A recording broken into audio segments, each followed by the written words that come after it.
Good morning, folks. The Mobile Observatory Project Kickstarter campaign ended last night. Today, everyone who earned their name on the RV gets the email survey to make it happen. We'll go over this at the end of the video. We're starting where I grew up. This is Pittsburgh from up on Mount Washington with the inclined ramp right in front. You see the ramp lit up in red in this next frame, but focus should be on the left. Pretty big landslide closed down the incline and some of the famous restaurants above the slide. This article is 100% biased in favor of Monsanto's GMOs, so please, allow me a rapid-fire counterpoint. There may be no short-term negative health effects of GMOs, and if they'd been brought before the FDA any time other than the deregulate happy early 90s, they'd have had to prove a bit more. There is one bacteria that's resistant to Roundup, so they put its gene in our food. Problem is that the anionic outer membrane lipids are the gatekeepers, likely what we modified with bacterial DNA. And bacterial teichoic acids and lipopolysaccharides are what signal the human immune response and make us present sick symptoms as we fight the bacteria. So now we get multiple daily doses of immune stress ingredients, which stresses out our whole body over our entire lives. Worst of all, these anionic immune stimulators are hidden in the zwitterionic membrane environment of our food, leaving the total membrane net neutral and effectively invisible to our cationic peptides and everything else that would fix the problem. Hey Monsanto, how do my teeth look? I'm just getting started. Top weather watches only today, and we're calm in the US and Europe. So let's come to southern South America. Storm system crossed the last 2 days.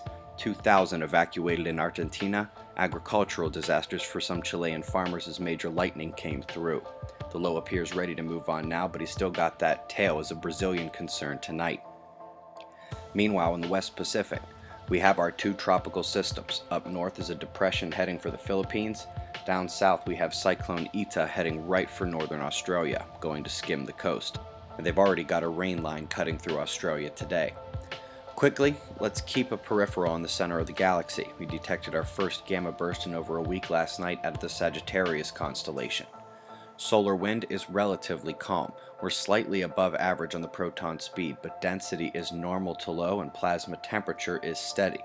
All disruptions to our system are gone, and even the sensitive magnetometer shows the gaining calm. Right now, the SDO is jumping no matter where you watch it. They're performing one of the maneuvers of the spacecraft. They do it regularly, it's needed, it twists things around to look where they shouldn't be, blurs the composite images and things like that, but nevertheless, the HMI is totally on point at the highest resolution.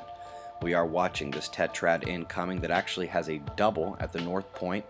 I'm excited to watch this cross the disk, even though the sun is presenting pending grand minimum every chance it gets. The coronal holes, although not crossing the equator, indeed face Earth today. They will not be as geo-effective as they could have been due to a wavy coronal field trying to block the way, but we will get some of that strong force at Earth, and we are already. Yesterday we remarked that hopefully that France rumble would make this uptick one of the unusual location type rather than of high magnitude. We got a lot of questions about just how rare that earthquake is. Well, there have been only 13 earthquakes of magnitude 4 since the year 2000 in France.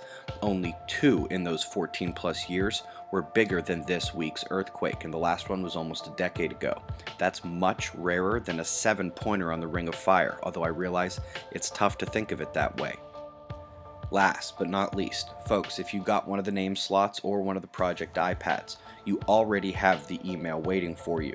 The email came through Kickstarter from me, and this is how you make sure you're not left out. I do have to put a 10-day window for responses so we don't delay the RV getting built at all. So please pay attention, look for that email now. I will let people use the donate link in the About tab below this video to get more name slots for the remainder of this week if you didn't manage to make the campaign on Kickstarter, but you'll also need to include a personal message telling me what name you want on there. If you submit the survey you should have in your email, there is zero chance you can be left out. Current conditions and shots of our star to close. Eyes open, no fear, it's 6:30 a.m. Eastern Time, and that's the news. Be safe, everyone.